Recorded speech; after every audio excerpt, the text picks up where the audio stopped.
সরকারের এই কালো আইন প্রত্যাহার করতে হবে।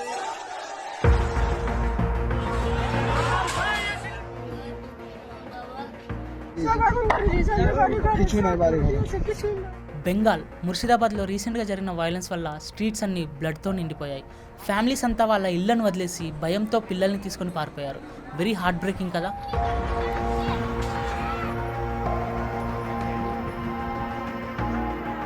అసలు ఏం జరిగింది, ప్రొటెస్టర్స్ ఎలా మొదలయ్యాయి అన్నీ ఈ వీడియోలో చూద్దాం. ఇది జస్ట్ స్టోరీ కాదు, హ్యూమన్ లైఫ్స్ గురించి. So I just want to keep it real. ఇక స్టోరీలోకి వెళ్తే ఏప్రిల్ 8, 2025 ముర్షిదాబాద్లో వక్ఫ్ అమెండ్మెంట్ యాక్ట్ 2025కి అగైనెస్ట్గా ప్రొటెస్టర్స్ స్టార్ట్ చేశారు. ఎందుకంటే అక్కడి లోకల్స్కి ఒక టెన్షన్ పట్టుకుంది ఈ యాక్ట్ పైన. ధూలియాన్, సూతిలో ఉన్న జనాలు ఏమనుకున్నారంటే మన రైట్స్ని తీసేస్తున్నారు అని. ఓవర్ 60% ఆఫ్ ముస్లిమ్స్ ఉన్న ఏరియాలో ప్రొటెస్టర్స్ స్ప్రెడ్ అయింది. పీస్ఫుల్గా స్టార్ట్ అయిన ప్రొటెస్ట్ చాలా తొందరగా మెస్సీ అయిపోయింది. ఏప్రిల్ 11కి వచ్చేసరికి ప్యూర్ మ్యాడ్నెస్గా మారిపోయింది. రాళ్లతో కొట్టుకొని వెహికల్స్ని తగలెట్టేసి షాప్స్ని లూట్ చేసి చాలా దారుణాలు చేసేసారు. అక్కడ 3 చనిపోయారు కూడా. అందులో ఒక father and son brutally attack చేయడం వల్ల అయితే ఇంకొక పర్సన్ బుల్లెట్ గాయాల వల్ల. Streets are silent but scary. Imagine the pain ఎలా ఉంటుందో. Why it turn dark? ఎందువల్లంటే ఇది జస్ట్ లా గురించి మాత్రమే కాదు, మెల్లిగా కమ్యూనల్ యాంగిల్ టర్న్ తీసుకుంది. రూమర్స్ స్ప్రెడ్ చేశారు. లోకల్స్ ఏమో అవుట్ సైడర్స్ వచ్చి అటాక్ చేశారని అంటున్నారు, కానీ అసలు నిజమేంటో ఎవ్వరికీ తెలియదు. బట్ కామన్ పీపుల్ చెప్పలేనంత బాధను మోస్తున్నారు.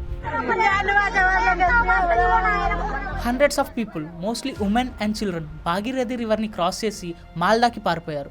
సొంత ఇళ్లను వదిలేసి బ్రతకడం కోసం పారిపోవడం అంటే ఇమాజిన్ ఎంత దారుణంగా ఉంటుందో. 180 మంది అరెస్ట్ అయ్యారు, 18 మంది పోలీసులు ఇంజూర్ అయ్యారు. ఇప్పుడు మనం మాల్దాకి వెళ్దాం. ఇక్కడ స్టోరీ ఇంకా deep. It will hit you hard.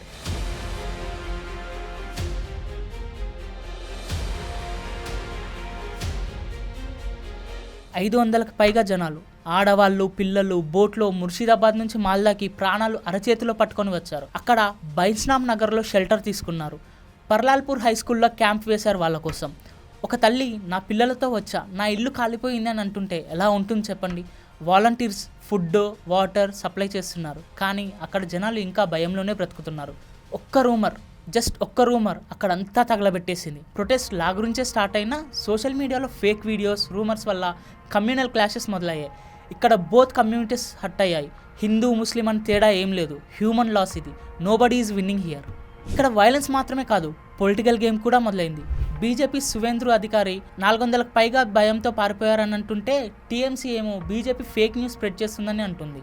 ఇక్కడ ఎవరికి వాళ్ళు బ్లేమ్ గేమ్ ఆడుతున్నారు తప్ప ఏమీ ఉపయోగం లేదు. కలకత్తా హైకోర్టు సెంట్రల్ ఫోర్సెస్ని దింపింది. 17 సెంట్రల్ ఫోర్సెస్, 5 బీఎస్ఎఫ్ యూనిట్ కంటిన్యూగా పెట్రోల్ చేస్తున్నాయి. జాంగీపూర్, మాల్దాలో రూమర్స్ ఆపడానికి ఇంటర్నెట్ని ఆఫ్ చేసేసారు ఆల్రెడీ. పీపుల్ స్లోగా హోమ్కి రిటర్న్ అవుతున్నారు. బట్ వాళ్ళకి నార్మల్ లైఫ్ ఇప్పుడు చాలా దూరం.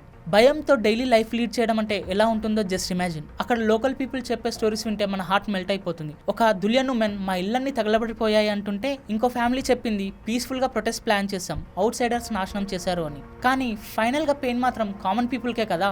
Calcutta high court became serious on this issue. Central ఫోర్సెస్ని డిప్లాయ్ చేయమని ఆర్డర్ కూడా చేసింది. మమతా బెనర్జీ ఏమో వక్ఫ్ యాక్ట్ని బెంగాల్లో అప్లై చేయమో అని అంటుంది. బట్ స్పీచెస్ కాదు, గ్రౌండ్లో యాక్షన్ కావాలి. ఇక ముర్షిదాబాద్ ఫ్యూచర్ ఏంటి? ట్రస్ట్ని రీబిల్డ్ చేయాలి. మళ్ళీ చిన్న ఇష్యూ మొదలైన మంట మామూలుగా ఉండదు. ఎలక్షన్స్ వచ్చాక పోలరైజేషన్ పెరిగిపోతుంది. వాళ్ళంతా కామన్ పీపుల్ హోమ్స్ని వదిలేసి పారిపోయారు. ఇది జస్ట్ ముర్షిదాబాద్లోనే కాదు, ఎక్కడైనా జరగవచ్చు. యూనిటీ లేకపోతే ఫ్యూచర్ దారుణంగా ఉంటుంది. Their pain feels like hours. ఇక వైలెన్స్ వల్ల అక్కడ ఎకానమీ లాస్ అయింది. షాప్స్, వెహికల్స్, హోటల్స్ అన్నీ కాలిపోయాయి. దులియన్లో బిజినెస్ డెడ్. వాళ్ళ daily income gone. Jobs, tourism అంతా పోయింది. ఫర్ సో మెనీ పీపుల్ లైఫే స్టాప్ అయిపోయింది. నా కిడ్స్తో బోట్లో వచ్చా, అన్నీ వదిలేసి అని ఒక తల్లి చెప్తే 50 ఇయర్స్ దులియన్లో ఉన్నా ఇప్పుడు మళ్ళీ ఇక్కడ స్ట్రేంజర్ లాగా బతకాలని ఒక పెద్ద ఆయన బాధ. అసలు వక్ఫ్ యాక్ట్ ఎందుకు ఇష్యూ అంటే ముస్లిం ప్రాపర్టీస్ గురించే ఇలా. బట్ అక్కడ లోకల్స్కి భయం ఏంటంటే మన ల్యాండ్ని తీసుకుంటున్నారు అని. ఏఐఎంపిఎల్బి పీస్ఫుల్గా ప్రొటెస్ట్ చేయమని చెప్పింది. But rumours టూక్ over that. Misunderstanding వల్ల గొడవ స్టార్ట్ అయింది. క్లారిటీ లేదు. పోలీస్ వాళ్ళు దాదాపు 180 మందిని అరెస్ట్ చేశారు. ట్రస్ట్ని ఫిక్స్ చేయడం అనేది ఇక్కడ toughest task. That's where it is at. Communities unity కోసం రిలీజియస్ లీడర్లు పనులు మొదలెట్టారు. Slow process but they need it. Rumours, fake news are deadly. Social మీడియాలో స్ప్రెడ్ అయిన వీడియోస్ డ్యామేజ్డ్ ఎవ్రీథింగ్. మన జాబ్ ట్రూత్ చెక్ చేయాలి, పీస్ని పుష్ చేయాలి. వైలెన్స్ వల్ల ఎవ్వరూ విన్ అవ్వరు, ఓన్లీ లాస్. మాల్దా వాళ్ళకి జస్ట్ ఒక షెల్టర్ మాత్రమే కాదు, ఒక హీలింగ్ హబ్. ముర్షిదాబాద్ సేఫ్ అయితే రిటర్న్ అవుదామని అక్కడ locals hope.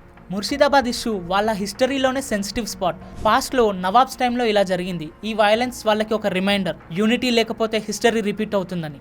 We have to break that cycle. No more pain for anyone. నీకు ఈ ఇష్యూ ఫార్ అవే అనిపించినా థింక్ చేయి, common man pain is universal. హోమ్స్ని వదిలేసి భయంలో బతుకుతున్నారు వాళ్ళు. మన స్ట్రీట్స్లో కూడా జరగచ్చు. యూనిటీ, ట్రస్ట్ బిల్డ్ అవ్వాలి, లేకపోతే సేమ్ స్టోరీ రిపీట్. ఇప్పుడు నువ్వేం చేస్తావు? ఈ స్టోరీని ఫ్రెండ్స్తో షేర్ చేయి. Let's talk. కామెంట్స్లో చెప్పు పీస్ ఎలా వస్తుంది అని. ఫేక్ న్యూస్ని స్టాప్ చేయి, ట్రూత్ని స్ప్రెడ్ చేయి, ఇంకా సబ్స్క్రైబ్ చేయి.